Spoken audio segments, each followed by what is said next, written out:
సీతారామన్ ప్రవేశపెట్టిన బడ్జెట్ 2024-25పై భిన్న స్పందనలు వస్తున్నాయి. ప్రత్యేకంగా ఆదిలాబాద్ జిల్లా వాసులు ఈ బడ్జెట్పై పెదవి విరుస్తున్నారు. తెలంగాణ రాష్ట్రానికి జిల్లాకు బడ్జెట్లో అన్యాయం జరిగిందని చెప్తున్నారు. ఇక ఇదే అంశానికి సంబంధించి మరింత సమాచారాన్ని మా రీజనల్ కోఆర్డినేటర్ సత్యనారాయణ అందిస్తారు. నిన్న లోక్సభలో ఏదైతే ఆర్థిక శాఖ మంత్రి నిర్మలా సీతారామన్ 2024-25 బడ్జెట్ అయితే ప్రవేశపెట్టడం జరిగింది. అయితే బడ్జెట్ పై దేశవ్యాప్తంగా కూడా భిన్న స్పందనలు వస్తున్నాయి. ఇటు రాష్ట్రంలో అలాగే ఇటు ప్రత్యేకించి ఆదిలాబాద్ జిల్లాకు మరి బడ్జెట్లో ఏం దక్కింది అనేటటువంటి విషయాల్ని మనతో మాట్లాడడం కోసం ప్రస్తుతం మనతో పాటు జిల్లా సిపిఎం నాయకులు లంక రాఘవల్ గారు ఉన్నారు. చెప్పండి, బడ్జెట్లో ఆదిలాబాద్కు ఏదైనా ప్రయోజనం చేకూరిందా? ఆదిలాబాద్ జిల్లాకు సెంట్రల్ బడ్జెట్ అని మండి చేయనే చూపించింది. ఎలాంటి ప్రయోజనం లేదు. తీవ్రంగా జిల్లా ప్రజానీకాన్ని నిరాశపరిచింది అని చెప్పొచ్చు. అంటే ప్రధానంగా ఇక్కడ జిల్లా వాసులు ఇక్కడ ఒక ఎంపీని గెలిపించిన, గతంలో కూడా 5 ఏళ్ళు ఎంపీగా ఇక్కడ ఉన్నప్పటికి కూడా, అలాగే 4 ఎమ్మెల్యేలని ఇక్కడ జిల్లా నుంచి పంపించినప్పటికి కూడా, అంటే ఎన్నుకున్నప్పటికి కూడా మరి బీజేపీ అంటే కేంద్రంలో ఉన్న బీజేపీ ఇంత వివక్ష చూపడానికి కారణం ఏమంటారు? ముఖ్యంగా ఏంటంటే మోడీ కానీ బీజేపీ వాళ్ళకి కానీ జిల్లా మీద ఎలాంటి ప్రేమ లేదు. ఓట్ల మీద, ప్రజల ఓట్ల మీద ప్రేమ ఉన్నది తప్ప జిల్లాను డెవలప్ చేయాలనేది లేదు.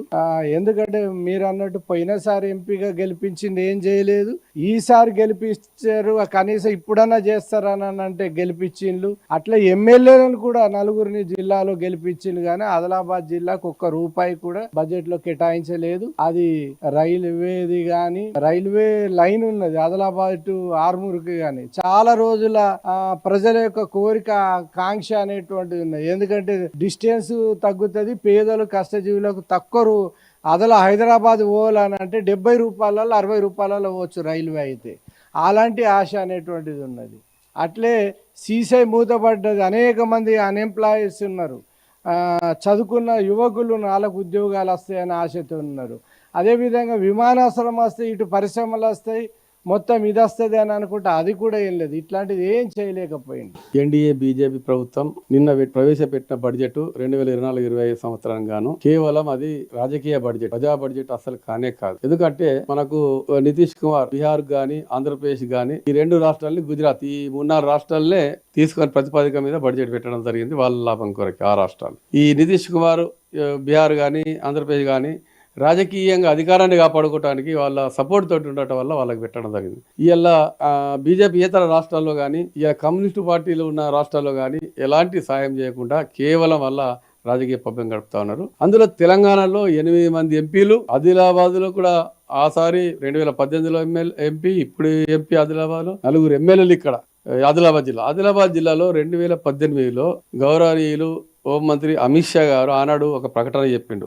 మా బీజేపీ ప్రభుత్వం అధికారంలోకి ఎన్డీఏ వచ్చినా, మేము బీజేపీ కానీ ఎన్డీఏ ప్రభుత్వం వచ్చినా ఆదిలాబాద్ సిమెంట్ ఫ్యాక్టరీని తెరిపిస్తాం, ఆదిలాబాద్లో జోపడపట్టీల అందరికీ పక్కా ఇల్లు కట్టిస్తాం. అట్లనే ఇది ఒప్పుకొని ఈ రోజు వరకు ఇవ్వలే, అంటే 6 సంవత్సరాలు అయిపోయింది, బడ్జెట్ పెట్టలే. అదే కాకుండా ఆదిలాబాద్ నుంచి ఆర్మూర్ రైల్వే లైన్ అనేది గత 30 సంవత్సరాల నుంచి సిపిఐ పార్టీ కానీ ఇతర సంఘాలు కానీ కొట్లాడుతూ ఉన్నాయి. వాళ్ళు కూడా ఎన్నికల్లో ఆదిలాబాద్ ఆర్మూర్ రైల్వే బీజేపీ వాళ్ళు అనేక సంవత్సరాలుగా మేము ఇది చేస్తామని చెప్పింది, దాని లైన్ కల్పిస్తామని.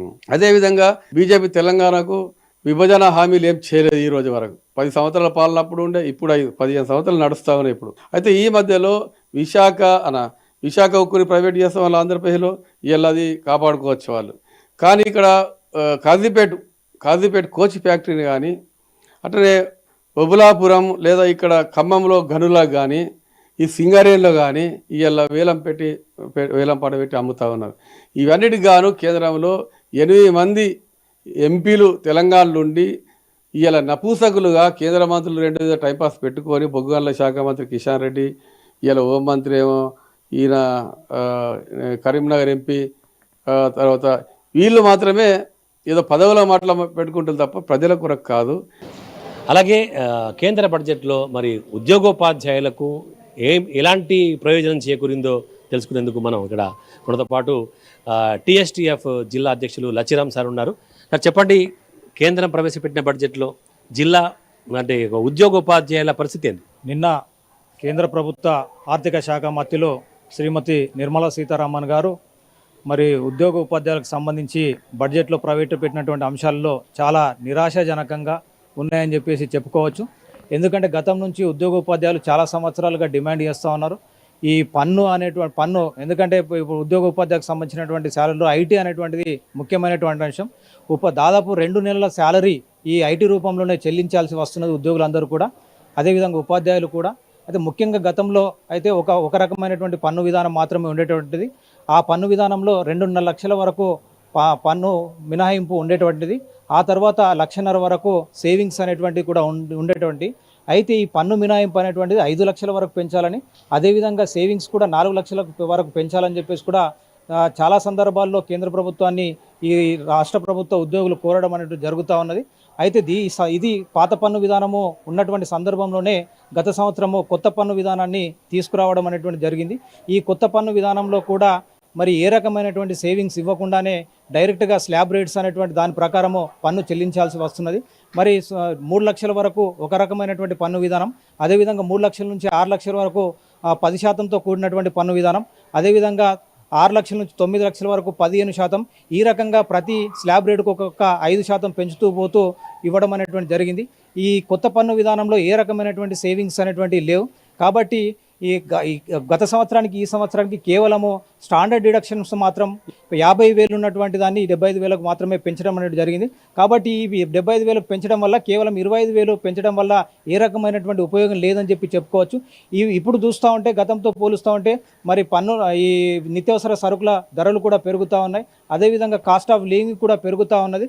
కాబట్టి ఇవాళ ఉపాధ్యాయులు 2 నెలల వరకు శాలరీని పన్ను రూపంలోనే కోల్పోవలసి వస్తున్నది. కాబట్టి ఇది నిరాశపరిచేటువంటి పన్ను విధానం అని చెప్పేసి కూడా తెలియజేయవచ్చు. నిన్నటి రోజు కేంద్ర ప్రభుత్వం ప్రవేశపెట్టినటువంటి బడ్జెట్ తెలంగాణ రాష్ట్రానికి, మరి ముఖ్యంగా మన ఆదిలాబాద్ జిల్లాకు కానీ ₹1 నిధులు కేటాయించకుండా కేవలం తెలుగుదేశం పార్టీ మరియు బీఆర్కు చెందినటువంటి జేడీయూ పార్టీ వారికి ఇస్తున్నటువంటి మద్దతుతో వారు ప్రభుత్వాన్ని కొనసాగిస్తున్నటువంటి సందర్భంలో ఈ రోజు ఆ 2 రాష్ట్రాలకు విపరీతమైనటువంటి నిధులు కేటాయించి విపక్షాలు, దేశంలో ఉన్నటువంటి విపక్షాలు ఏలుతున్నటువంటి రాష్ట్రాలకు మొండి చేయి చూపి ఈ రోజు ఇది చంద్రబాబు నితీష్ కుమార్ బడ్జెట్ గా దీన్ని అభివర్ణించవచ్చు అని చెప్పి కూడా ఈ సందర్భంగా తెలియజేస్తా ఉన్నాం. అంతేకాదు ముఖ్యంగా ఆదిలాబాద్ జిల్లాకు మరి ఎన్నికలకు ముందు హోంమంత్రి గారు అమిత్ షా గారు, ప్రధానమంత్రి ఎన్నికలైన తర్వాత ప్రధానమంత్రి గారు నరేంద్ర మోడీ గారు కూడా ఇక్కడికి రావడం జరిగింది.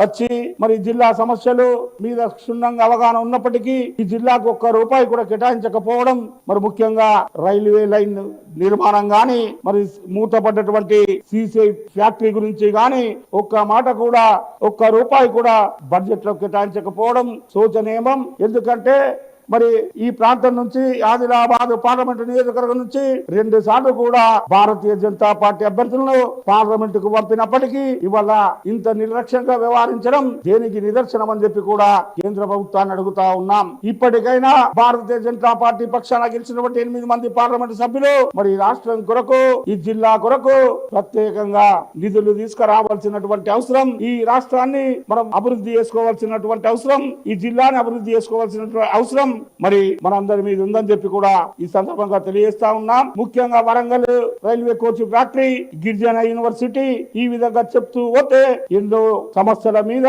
పరిష్కరించకుండా మొండి చేయి చూపడం కేంద్ర ప్రభుత్వానికి భావ్యం కాదని చెప్పి కూడా ఈ సందర్భంగా తెలియజేస్తా ఉన్నాం. అయితే ఇటు రాష్ట్ర వ్యాప్తంగానే కాకుండా తెలంగాణలో కాకుండా ఇటు జిల్లాలు కూడా ఆ బడ్జెట్ అయితే నిరాశ కలిగించిందని, అలాగే బడ్జెట్ పై నిరసన గళం అయితే తప్పకుండా విప్పుతామని, ఖచ్చితంగా రాష్ట్ర ఆదేశాల ప్రకారం 2-3 రోజుల్లో భవిష్యత్తు కార్యాచరణ కూడా ప్రకటిస్తామని చెప్పేసి లంకా రాఘుల్ చెప్తున్నారు. కెమెరా పర్సన్ నరేందర్తో సత్యనారాయణ, అమ్మా న్యూస్, ఆదిలాబాద్ నుంచి.